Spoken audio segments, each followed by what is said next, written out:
Welcome to the Pet Loss Companion. I'm Dolan-Del Vecchio. I'm here with my friend and co-author Nancy Saxton-Lopez. This is a program that we do every Thursday from 6 p.m. Eastern to about 6:30 p.m. And most of the time on our episodes, we read stories that audience members have sent us, and we're doing that today. And you can reach me at kenddv@gmail.com. You can reach Nancy at nancysaxtonlopez@gmail.com. And if you send us your story, please let us know if it's okay to share on the program. And if it's not, in any case, whether it is or isn't, one or both of us will respond to you. We may also post it on our Substack, which is where we post the correspondence we have with people, and also the beautiful photos that they send. And there are a number of ways that you can support our program. One is by subscribing to that Substack, and there are some other ways you can give a gift of support. This program is a friend of Dakin Humane Society. It's a wonderful animal shelter and adoption center and resource center for all of us who live in the central part of and western part of Massachusetts. And one of the programs that they support is a monthly Zoom pet loss support group that is absolutely free of charge to participants. And that is on the second Tuesday of the month from 6 o'clock p.m. Eastern to 7:30 p.m. Eastern.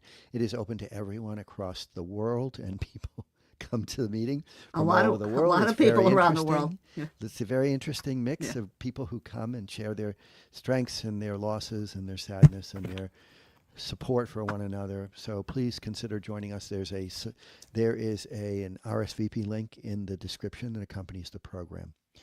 Also, if you haven't already, please consider subscribing to the program, because that is one of the ways that others who may benefit are alerted to the support that's offered here. And also, if you interact with the program in any way, if you leave a comment, if you give a thumbs up or a heart, all of that tells the algorithm to let other people know about the program.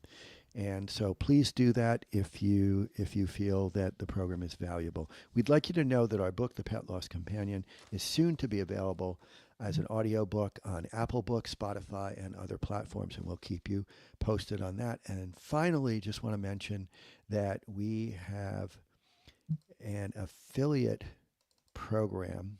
We have an affiliate relationship, I should say, with a company called Bereave that makes these beautifully crafted granite memorial plaques.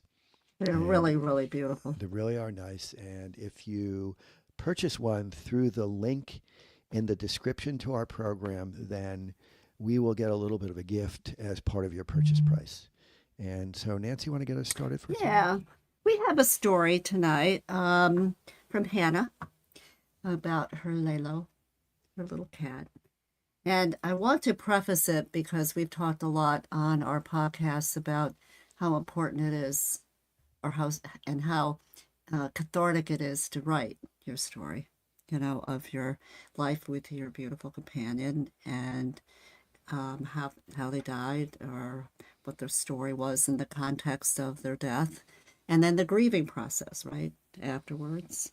And sometimes, I want to give a lot of credit to people who come out and really talk about very personal issues of their own health, right?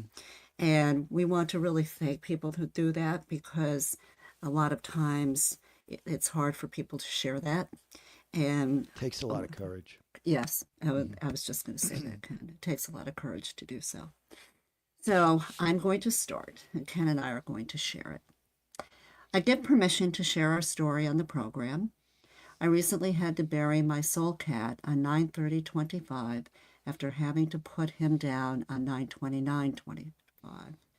I'm struggling with the grief, loneliness, and sadness that come with this. I've lost a pet before, but Laylo is my soul cat.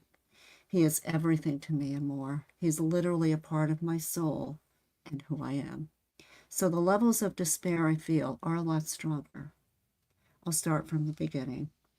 My life has not been easy. Without going into it too much, I was mostly raised by my grandmother. She was and still is my favorite person in the world. incredibly talented, creative, intelligent, and the most sarcastic wit I've seen. She became very sick when I was in 8th grade, about 14 years old. My mom had promised me that I could get a kitten to help me get through this hard time. We went to the Humane Society and I found a kitten named Sally. She was so cute, fluffy, white, and gray. I couldn't get her that day because she was finishing medicine, so we put a reserve on her and came back a week or two later. When we came to pick her up the day of my grandmother's funeral, this was not the Sally I had reserved. The cat they brought out was about 5 years old, orange, and looked like a part Persian. As a 14-year-old that was under extreme stress, I flipped out. That isn't my Sally. The workers were very apologetic and said I could look through the kitties again. I didn't know back then, but not giving me the right Sally was the biggest blessing and the most serendipitous thing that could have happened to me. I walked through the rooms and looked at all the kitties. I was depressed at not getting Sally, my plans being so skewed, and of course the fresh death of my most favorite person in the world. I was walking around solemnly until I saw a tiny little baby kitten who was black and white. She had the cutest black nose marking I'd ever seen. I walked up to her and put my finger up. I twirled my finger and she followed it with her whole head. It was so cute. Her name was Dakari, which I was not going to keep. I took her home that day. She scratched up my black funeral dress on the ride home. I was obsessed. This baby was my salvation from grief. I carried her everywhere. I held her while I slept, put her on a little pillow and a little basket to take pictures. I read books to her. I brought her into the bathroom to be safe while I showered. Everything. It was like she was an actual newborn and I was her mama. We decided to name her Layla, after the song.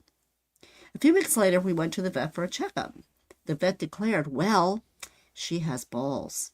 I was stunned. I remember being upset and crying, and my family thought it was because I wanted a girl cat so badly, but really it was because I was grieving and another surprise that I had no control over popped up. I was unstable emotionally for a myriad of reasons. This is a trigger warning a little bit, the next part. I didn't want to change his name too drastically, as he had already gotten used to Layla. So I did the old Spanish trick and changed the A to an O and renamed him Laylo. We were still inseparable and did everything together. He helped me with my homework, listened to my worries, and was sometimes the only thing stopping me from ending my life. As I said before, I have had a hard life, and this period of my life was the worst. I was battling several demons, including my own brain and the thoughts of ending my life and hurting myself. But I never went through it because of how much I loved Laylo, how much he meant to me.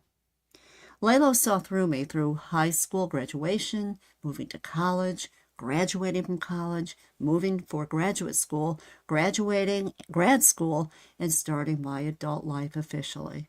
He was with me through absolutely everything. Something I regret deeply, and that I have been working on forgiving myself for, is that Laylo lived away from me for close to a decade and lived with my mom. He grew up with our other cat, Ophelia, and I felt that he would have a really hard time not living with her. I hated it, but I kept him there thinking it was the best option for him. Now I know that he would have been fine, and I kick myself daily for not having him that whole time. But I was young and did what I thought was best. I can't fault myself for doing something with his best interests in mind. Ophi passed a few years ago, and I was finally able to bring Laylo to live with me instead of at my mom's house. I moved him in with me, his cat brother Boo, my roommate, and her cat Luna. My roommate has been my best friend since high school, so she was already a friendly face to him. He loved his brother Boo, and they were very cute together. He really loved Luna and wanted to be her friend, but she's a cranky pants and wouldn't let him. Our past 3-ish years of living together again was completely amazing. We missed each other so much. We cuddled constantly. Every night he would wrap himself up in my arms and cuddle me to sleep. I would often wake up many times during the night just to look at his cute face and kiss him. If I moved around too much, he would lay on the giant Yoda squishmallow that was his bed right next to me and literally watch me all night. I would wake up and look over, and he was staring at me. Every time I would come home, he would greet me at the door, wanting to be scooped up. I held him all the time, and we both loved it. I would send his treats flying around the room so he could scavenge for them. Even if I was laying on the couch, he would lay up by my head at all times. He would meow loudly when it came time for bed, and he would come downstairs just to collect me and make sure I was walking upstairs. He would wake me up in the morning by rubbing his nose on my nose. He endured all of the nicknames and songs I've made up for him. He was a shy boy and never really wanted anyone but his mama. This year, he turned 17 years old, 150 years in human time. I knew that he was getting older and that his health was getting worse, but I couldn't fathom not having him with me. He was diagnosed with renal failure about 2 years ago. Not a big deal. Most cats have it and can live for a while. I just gave him the proper diet and medicines. The weird thing about Laylo is that he has never cleaned himself with his tongue since he was a baby. I've always had to brush him, and we have always had to bathe him. Ophi was in charge of that for a while, as she would clean him when she was alive. I got him special shampoo to help with greasiness, got him a toothbrush and toothpaste. We had special ear cleaning solution. We had a specialized brush, the whole 9 yards. On bath day, I would bathe him, wrap him up like a burrito, brush his teeth, brush his fur, clean his ears, clean his eye boogies, and kiss him all over. One time after I bathed him and did the routine, I dried him off with a towel that I had previously used to dry my freshly dyed pink hair, and I accidentally got some pink dye at his white fur. It was so funny and cute. Overall, Laylo was and is the most special boy to me. He got me through half of my life. He protected me from myself and from what dangers that might have presented themselves. He was my cuddly baby, my soul cat, my everything. A few months ago, Layla was collapsing in pain. I was terrified and went to the ER. They diagnosed him with heart problems and deficiency in vitamin K. I took him home and started the medicine. He was doing great again for a while. Then September of this year hit. He was declining with what I thought was typical age-related things. He was eating fine, going to the bathroom fine, moving around fine. It just seemed like all his body fat went to his belly and evacuated everywhere else. He seemed to have some troubles breathing in terms of breathing heavier, but he wasn't skipping breaths or having other problems. I took him to the emergency room vet 9/29/25 as his normal vet wouldn't have an opening for weeks. When I took him in, it was immediate panic. The staff was quickly assessing, stating that his breathing was getting worse and he wasn't getting enough oxygen. They started him on oxygen and stated that he had fluid either in his lungs or in his body. They said his heart was getting worse and entering heart failure territory. They gave me options: try to drain the fluid and hospitalize him for the week, start him on medications for his heart, but his kidneys that are already failing probably can't handle the meds, or euthanize him tonight. I panicked. I was sobbing, calling my mom, calling everyone I knew, being loud with my sobs. The selfish part of me wanted to try and do the meds, hospitalize him, etc. Because what do you mean? Euthanize my baby? They brought him in for me to see. He was absolutely defeated. I was seeing the sickness and the hardship that he was keeping from me. I honestly, with my entire heart, think that he put on a happier, healthier front for me. And when he was there, he could let go and show the reality of his pain. I knew that euthanizing him was the right thing to do to end his immense suffering. But how in the world could I make that decision? How could I actively put my heart and soul to sleep and never see him again? It was on the worst feelings and decisions in the entire world. I think she meant it was one of the worst feelings and decisions in the entire world. I called my roommate to come because I can't do this alone. I cuddled with him, held him, talked to him, and spent some time with him. He couldn't look at me. There wasn't much recognition of me, just pain. I made the call. I stayed in the room with him. But honestly, watching him die in front of my eyes was so traumatizing. Watching his soul leave his body was horrific. But I wanted to be with him. I still imagine his face, and it haunts me. I sobbed and was loud and begging for my baby back. I truly didn't and still don't care that I was being obnoxious. No one truly understands how much my baby means to me. They brought him out to my car in a carrier bag. I sobbed, hit my steering wheel, cursed, threw things. I couldn't believe that 17 years of life was just ended. Of course, a million emotions went through me and still do. Guilt at not having him with me for so long, guilt for his pain and suffering, guilt for not trying to save him more, even though the vet said it most likely wouldn't work. Depression, anxiety, sadness, grief, anger, bargaining, denial, everything. I was just cycling through over and over. I took off work for a few days and made the plan to bury him at my parents' house, 4.5 hours away from me, so that he can be with Ophi. And the house I live at now is not a permanent residence for me. I let Boo and Luna see him, although they didn't understand. I set off for my parents the next day. I sobbed the night before, pretty much the entire drive to my parents, and the rest of the night when I finally got there. When I arrived, I took him out of his bag and wrapped him in a soft blankie. I put his favorite penguin toy in his arms and held him as I sobbed. My stepdad made a casket for him out of wood in the garage. I laid him in it and wrote my love to him on the outside of the box. We spent a good couple of hours digging a hole in the woods right next to Ophi's grave and buried him. The next day, I went into my parents' town to a coffee shop to distract myself. I will love you until my dying breath came on over the radio, which I had been saying to him. I went to the antique shop across the street and found an album from the 1970s that has a look-alike cat on the cover. Looks exactly like him. I have only seen this album twice in my life, once several years ago in a different state, which I bought and brought home, and this time I bought it for my mom to have. It wasn't a famous band or a famous album, so it was proof enough to me that he was with me. He was there. I cried for days. I'm crying as I write this. The grief hasn't ceased. In the week following his burial, I was completely numb. I had no emotions, no feelings.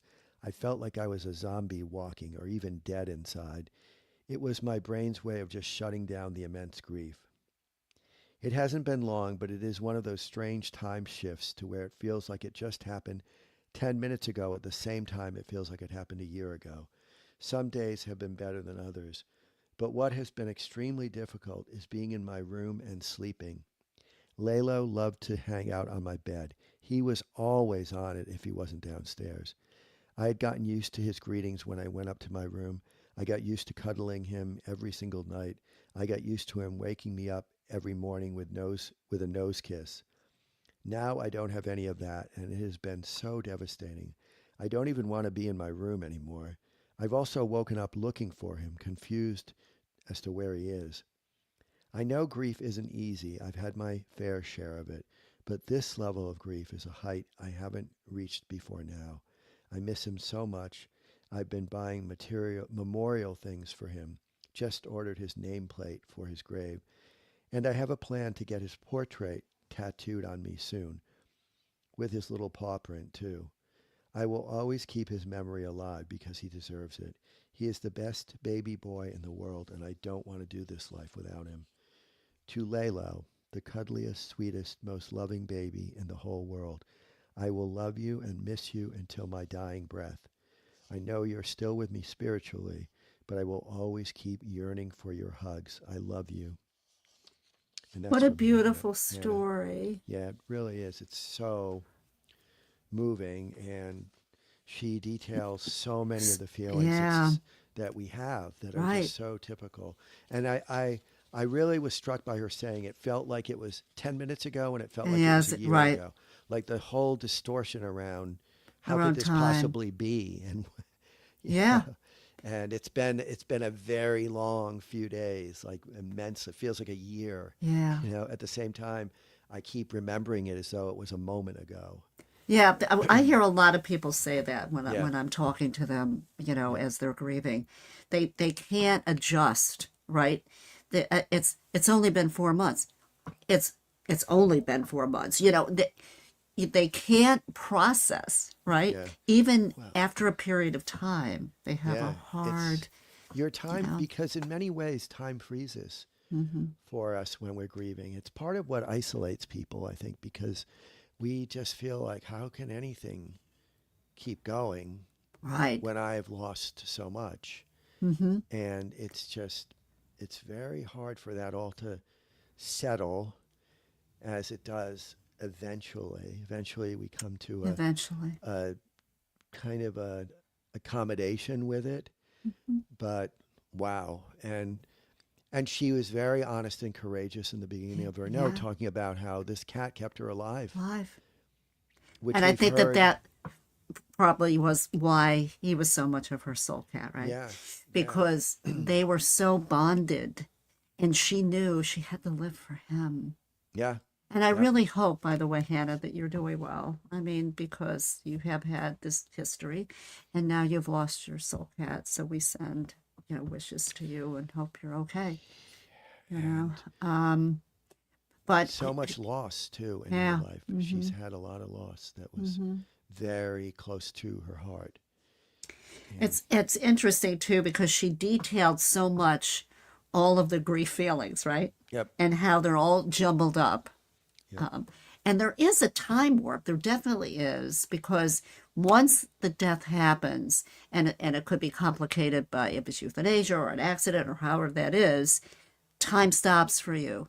And we talk about, like, how movies sometimes have a person standing and then everyone around them is moving, yeah, you yeah. know, and that's how you feel. You How can it be? How can it be that everybody else is just doing just their life doing their life, and and we're devastated. We and can't I move or am immobilize. frozen. Yeah, I'm just Yeah. frozen with this Hmm. Yeah. paralyzing heaviness that is just Or you have your soul, a wow. black hole there that you Yeah, can't fill up, yeah. you know? We have a couple comments. So we have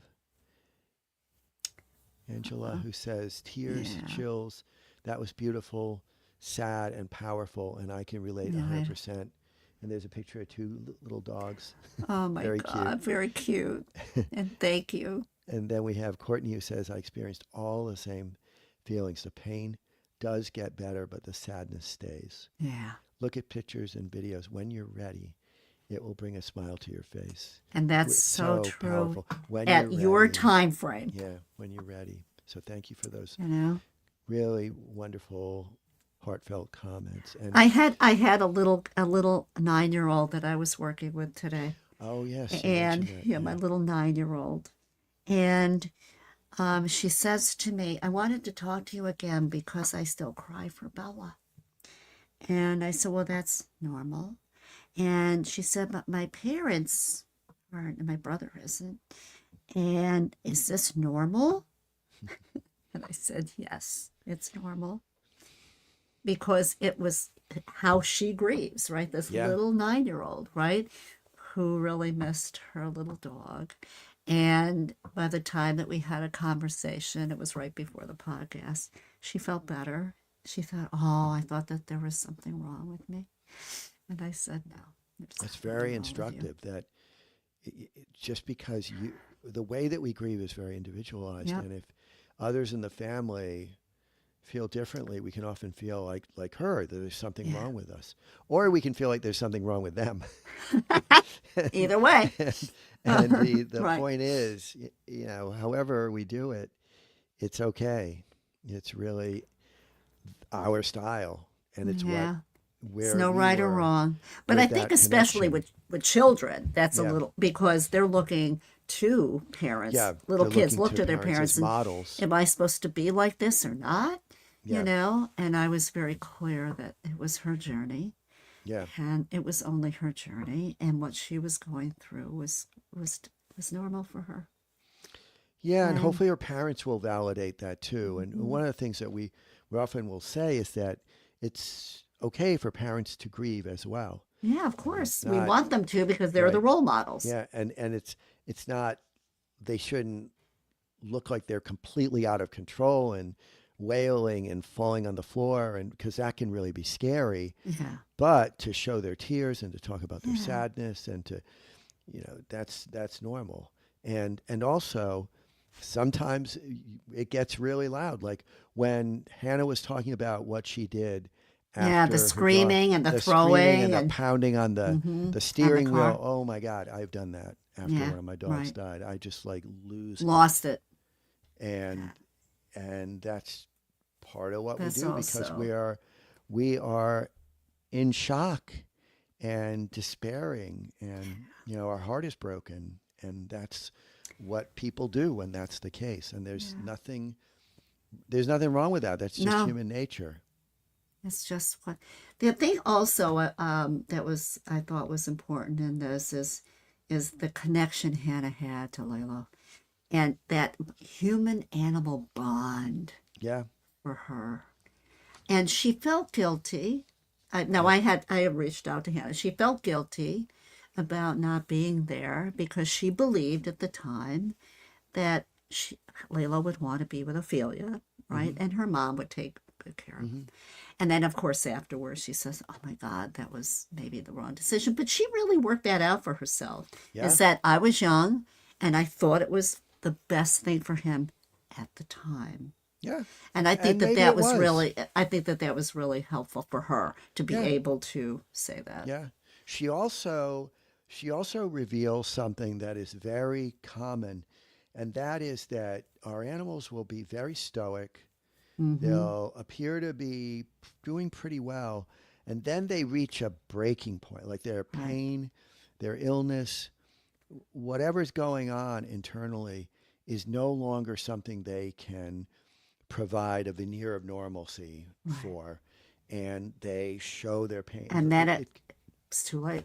Yeah, and it can look Yeah. like it's very sudden, but actually they've been It, masking for a long and being time. stoic. And Yep. most animals do that because Yep. it's in their nature to not Yep. want to look vulnerable. I mean, that's evolutionarily, it's really important for them to not look vulnerable, because then they look like food to other animals. Exactly. And that's a lot of times that's when they will go Yeah, away yeah, and yeah, hide, like cats hide a lot, yeah, when they're in that process. But but she was really not, she's grieving terribly, but she also has just thinking about like, but it was what I did at the time and that was okay. yeah, Right. And I yeah. She think that did that all, was really special for her to be able to do that. and she has a great sense of what grief looks like, Hmm. how it goes. Well, It she also lost her sucks. grandmother Right. at the It's same day terrible. It's that the funeral painful. she But got the she's cat. feels, she's in her vulnerability. There's great Yeah. strength here. She clearly Yes. is a very strong person who knows that, she's got to just keep walking through this, and eventually she'll be feeling it'll be It'll something that she'll settles work it differently through. Right, in right. her. Yeah. And I love her memorials, right? Yeah. And the more Yep. memorials you have, the better. Doesn't Yep. matter how many you have. Yep. Yep. Yep. It can be so many, Yep. right? So Yes. we want to thank Hannah Hannah, for thank you. sharing the story of Laylo, and it has so much to offer. And you can see, Yeah. obviously, we've had a couple people who Yes, have and already thank you, commented. Angela and Courtney. And so, also, we want to ask you, if you haven't subscribed, to please do. Thank you for the comments. More Yeah. comments, if you have them, are always helpful to alert others to the fact that the program may be helpful for them. Thumbs up, hearts, all that kind of stuff. And interestingly, we're going to have a guest. We have a guest scheduled for next week who's going to talk about the spiritual aspects of loss and connecting, I believe, with our loved ones. So it'll be interesting to have a discussion with somebody who comes from that perspective. Yeah. And thank you, no, Angela, thank you. Yeah. Angela said thank you. So, Okay. Well, well, we'll Nancy, talk speak next again week. next week, and look forward to that. Yeah. Take care. Take care.